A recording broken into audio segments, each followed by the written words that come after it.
America's Test Kitchen began as the brainchild of a single, intensely passionate foodie. What led to his removal from the series?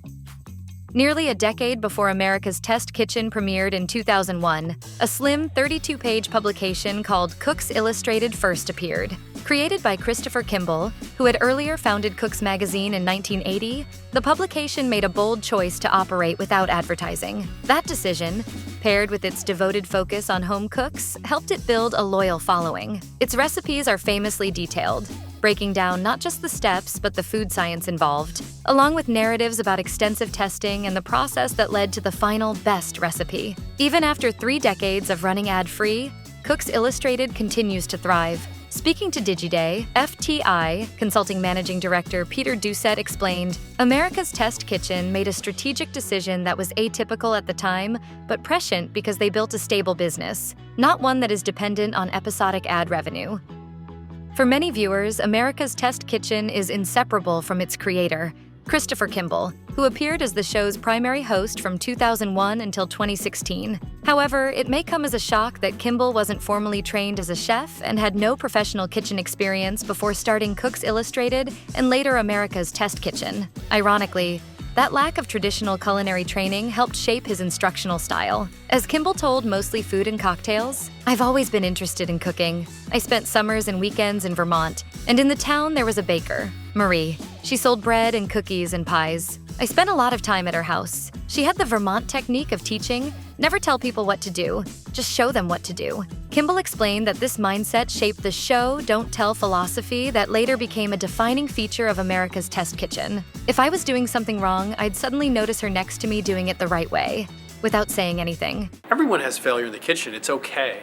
Even though Christopher Kimball created both Cooks Illustrated and America's Test Kitchen, his tenure with the program ultimately came to an end. After 16 years, he departed following a contractual conflict with the show's parent organization, Boston Common Press. In a statement, Boston Common Press CEO David Nussbaum said, "We made every effort to offer Chris a reasonable contract that reflected his significant contributions to the company and are disappointed that we could not reach agreement." When Nussbaum was brought on as the company's first ever CEO, a representative for America's Test Kitchen dismissed speculation that his appointment would lead to Kimball's exit. Still, installing an executive above Kimball, who had spent years as the undisputed leader, appeared to cause tension within the organization. Not long after, and perhaps predictably, Kimball departed just 2 months later.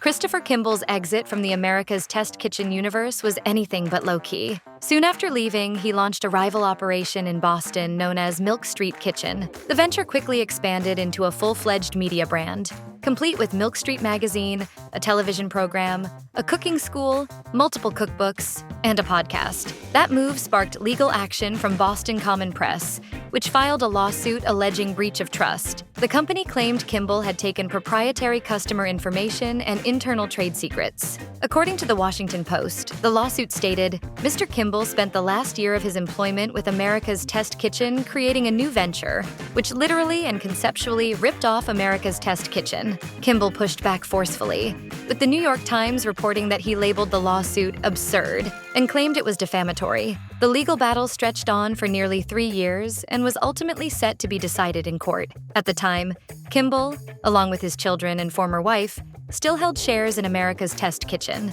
In the end, he agreed to sell those holdings as part of a settlement. A joint statement later released said in part, America's Test Kitchen and Christopher Kimball's Milk Street agree that an amicable separation is in the best interest of their respective companies.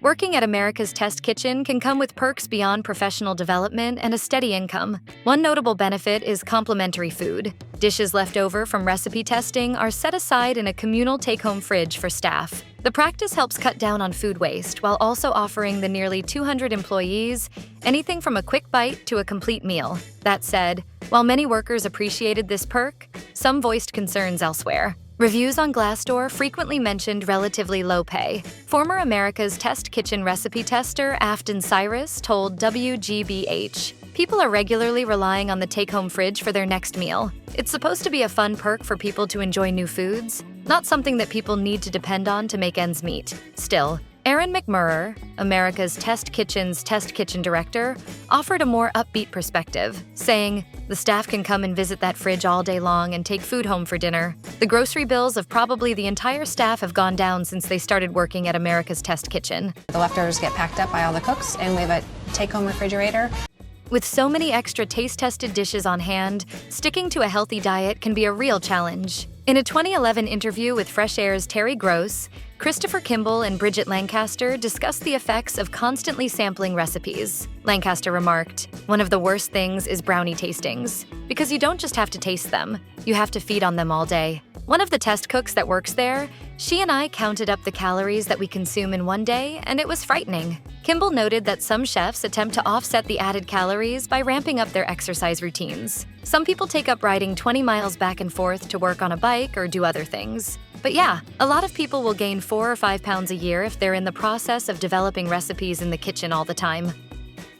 Anyone who's spent time in a kitchen knows that chefs' hands often end up burnt, cut, or scraped from the rigors of cooking. But viewers of cooking shows have a different standard. They expect clean, flawless hands on camera. At America's Test Kitchen, that's where professional hand models come in for close-up shots in cookbooks and video segments. Hand model Dan Cellucci explained to CBS, I'll get a phone call once in a while. Do you mind just getting a manicure?" 2 additional on-camera hand models support this practice. Vaughn Vreeland told the Wall Street Journal that he had a manicure before his job interview with Tasty, while UK model Tara Maney revealed that she bills all of her manicure expenses.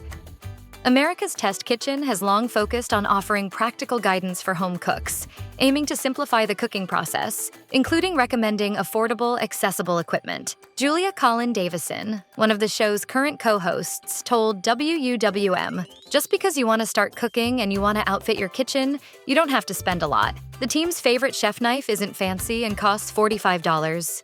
Wow. The book Kitchen Hacks: How Clever Cooks Get Things Done, published by America's Test Kitchen, offers creative shortcuts for home cooks. For example, instead of using a standard kitchen tool like a stainless steel slicer, it suggests using unwaxed dental floss. So the next time you need to cut soft cheese for a dinner party, you might find an effective tool right at the drugstore. After Christopher Kimball left America's Test Kitchen, new CEO David Nussbaum initiated several changes, including moving the company's headquarters. Originally, America's Test Kitchen operated out of a quirky 150-year-old former broom factory on the 2nd floor in Brookline Village. While charming, the space was too small to support major expansions like more video production, ATK Kids, or group tours. For growth, a new facility was essential. In 2017, the headquarters moved into a former military warehouse and eventually expanded into an 8-story building in the Boston Seaport, featuring multiple studios, a library, and over 60 ovens for testing and innovation. WBUR reported that the new facility was so expansive that Cook's Country executive food editor Brian Roof uses a Razor scooter to zip around.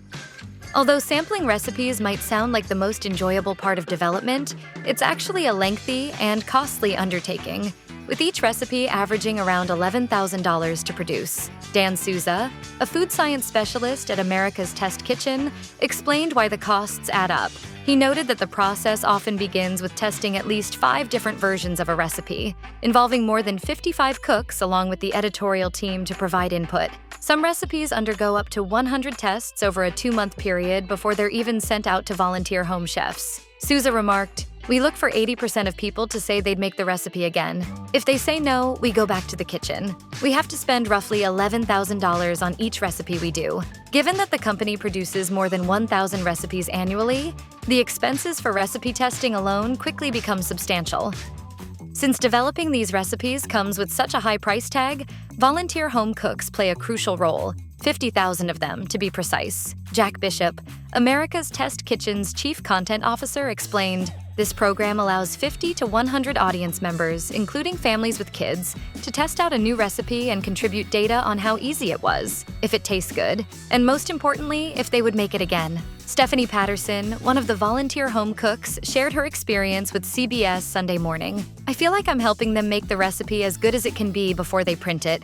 I know it sounds like an amazing job, and it is. In July 2022, employees at America's Test Kitchen voted to unionize, creating ATK United. Around 100 non-management staff members submitted a letter to management. which was shared on the ATK United Twitter account. The letter clearly stated, "Our salaries have always been egregiously low." The letter also highlighted concerns that the company's strong profits weren't translating into raises for staff, and that employees continued to make personal sacrifices due to insufficient resources. It further called for higher wages, greater support for commuting expenses, reduced health insurance premiums, and a commitment to diversity. America's Test Kitchen spokesperson Brian Franklin told WGBH, "The management of the company would prefer to continue to work directly and collectively with employees in the future, rather than have to deal with a union on their behalf." Despite management's stance, most employees voted in favor of unionizing. Camila Chaparro, senior books editor, remarked, "I am unionizing for the fair pay that we deserve, and I am beyond proud to stand in solidarity with this exceptional group of coworkers and friends."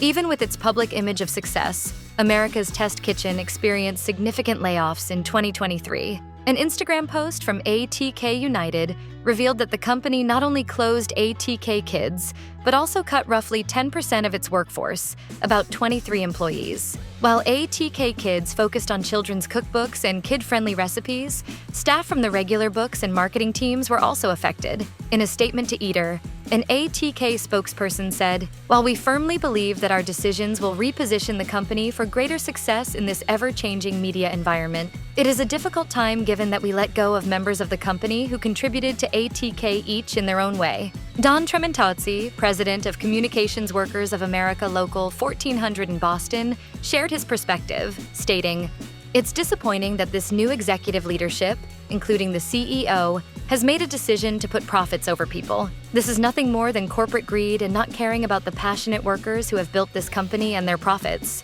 We are going to do everything within our power as the union to get these employees the best exit packages possible."